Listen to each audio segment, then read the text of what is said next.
For around 25 years, we've been wowed and amazed by dinosaurs on the big screen. I know dinosaurs in cinema go back much further, but I said wowed and amazed, by realistic-looking, believable creatures that were as much actors as the human actors in the film, achieved through a wonderful marriage of animatronic and computer-generated imagery that just was not even really thought possible at the time. Let's be honest, they were originally going to go the Harryhausen kind of method with stop motion, but they pushed the envelope and it worked. Those of us who'd grown up fascinated by dinosaurs and sustained that fascination and love into adulthood, those of us, we love these films for that fact. We get to see believable creatures that have only ever been pictures in books for us, or skeletal remains. It's been great for those of us who have that love. But the vehicles that have delivered them to us haven't always been on the same level.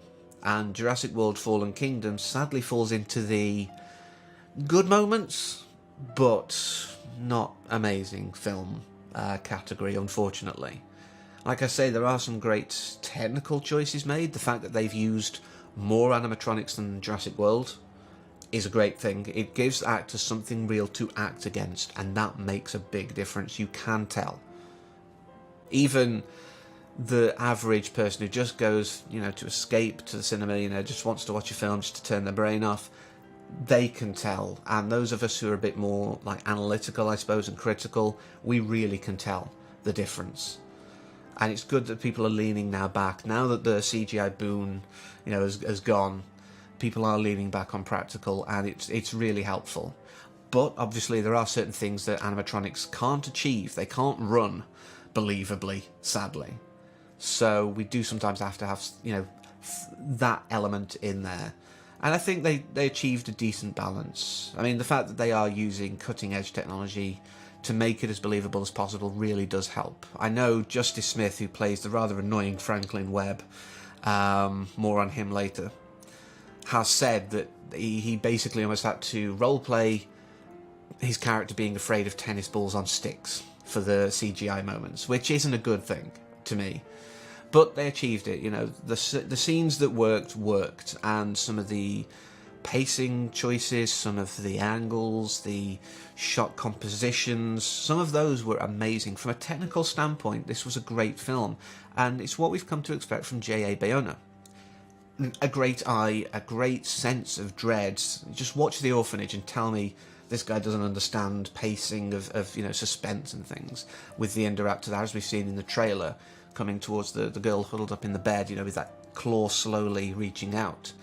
It's a terrifying moment, and it should be, and it's really well done. But like I say, this film doesn't live up to its promise in most cases. I've mentioned Franklin Webb. What an annoying character. You've got a Ruby Rod kind of character, basically, in The Fifth Element, in a film where you've got Chris Pratt. You don't need additional comic relief. You've got Chris Pratt. He's comic relief. I know he's playing a more kind of rugged, manly man, but he's still got funny moments. You don't need this screaming man-child running around. Hate to say it. But other characters are amazing, like Zia. She's amazing as a character. I loved her from the moment I met her. And I apparently also learned that, she was meant to be a lesbian. It was meant to be clearly out there, but they cut it for time. Don't give them hate, they cut it for time. It didn't add to the film, it just added a little to a character that we can live without. And I respect that, that's fine. But she was a great character. She got me more on side than Franklin Webb. Let's just say that. And I know that's not a big ask. But there are so many good ideas in this film, like I say, that just weren't actualised. The fact that so much has already been seen in the trailer. Never show everything in your film in a trailer. That's not the way. There was little mystery for me in this. The only big mystery I figured out pretty early, but that is a spoiler, and I will be doing that at the end of this video. Anything spoilery. So you can just watch now, for the basic overview. But, I mean, like I say, is it really a problem of me spoiling anything because you've seen most of it in the trailer? It is sad that they've chosen to do that, if that's the only way they thought they'd get people in. But on balance, it's a film that could have been better, but it's a film that could have been worse. Colin Trevorrow has basically admitted that this is just a filler. It's a stepping stone to JW3, to do the film that he really wanted to do for the first one, but we needed to earn it, effectively. We needed to get to a point where the third film was the logical place to be at. And whilst I understand that, I kind of hate the idea of the middle film of a trilogy just being a stepping stone. It should stand on its own merits. So for all its good, it will be forever marked by that for me. But if you're a big diehard, JP fan, go and see it for the fact that we finally get a baryonyx, not just his snout robbed and put on a Spinosaurus. So now we're going to get into spoiler territory. So this is your warning. So of course, it's basically The Lost World, with even less island. It's just under an hour in that we actually finish at the island. It's not even halfway, given that this is 2 hours 8 minutes, I believe. We don't even get to the halfway mark before we suddenly go, tell you what, let's forget this whole island escapade.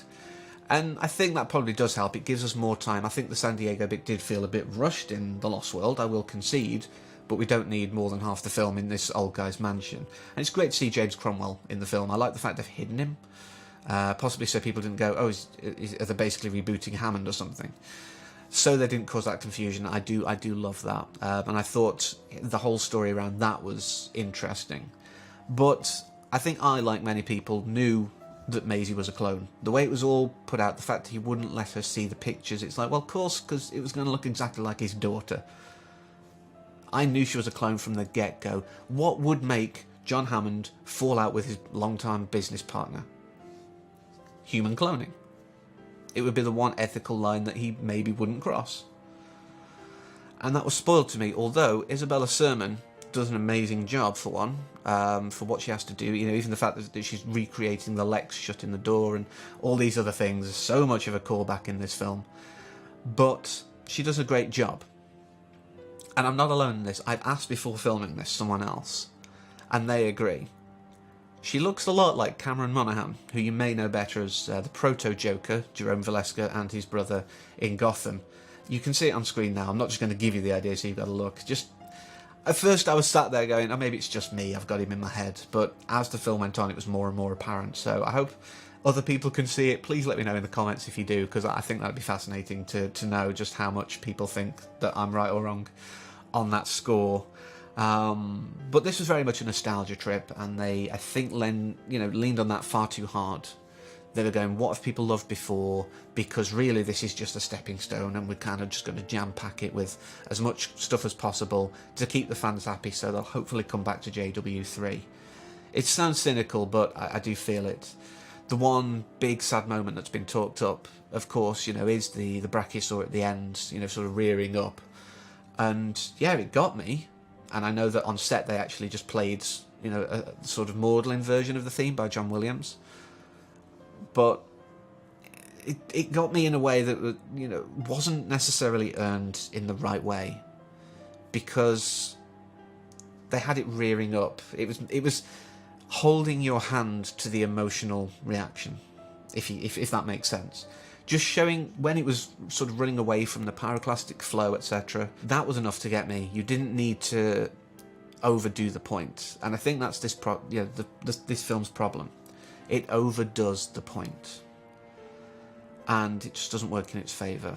So yeah, it wasn't a waste of 2 hours of my life, quite, but I don't think that I'd see it again. Let's put it that way. It's not going to be one of those that's going to be rewatched. I would happily go and watch the original right now. I may even watch Jurassic World again. But I don't think this would be a rewatch. Not even when, JW3 eventually rolls around.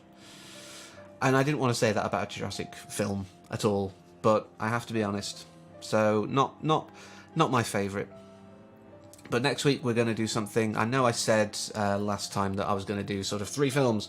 It was going to be something I was building to, but like with The Room, stuff has got in the way that I need to get out there as quick as possible. So Next week will be something Marvel related. If that doesn't key you into what it is, nothing will.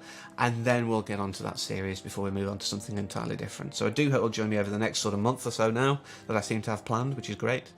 But until then, as always, take care.